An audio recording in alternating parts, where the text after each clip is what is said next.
নমস্কার বন্ধুরা, আমি রকি রাকেশ বলছি, রকি পিজিয়ন লফটের তরফ থেকে। বন্ধুরা, এখানে দুটো পায়রা দেখতে পাচ্ছেন। একটা হচ্ছে জিরা পায়রা, মুন্ডি সাদা জিরা পায়রা। এটা হচ্ছে ফিমেল দুফরদের পায়রা। ডিম বাচ্চা অল ওকে আছে, আশাদ লাইনের পায়রা। আর সবুজ যে মেচিয়া বাচ্চাটা দেখতে পাচ্ছেন, এটা 2 পর কি 3 পর হবে।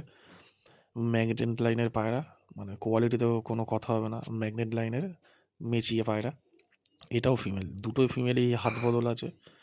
যদি কোনো দাদা বা ভাইয়ের লাগে তো সরাসরি আমার সাথে কন্ট্যাক্ট করে নিন, আমি আমার নাম্বার দিয়েও দিলাম। আর ডেলিভারি একদমই পসিবল না, ডেলিভারি হবে না। এসে আমার লোকেশানে এসে পায়রা নিতে হবে। সবুজ ম্যাগনেট লাইনের যে মেচিয়া পায়রাটা আছে, এটা 2 পর কি 3 পরের বাচ্চা পায়রা হবে। আর যেটা মুন্ডির সাথে যে পায়রাটা দেখছেন, মুক্সি পায়রা, এই পায়রাটা বাচ্চা তোলা আছে এবং দু ফরদের পায়রা। যদি কারোর লাগে সরাসরি কন্ট্যাক্ট করে নেবেন। আর আমার লোকেশান হচ্ছে সোদপুর বারাসাত রোড, ভোটঘর আমার লোকেশান।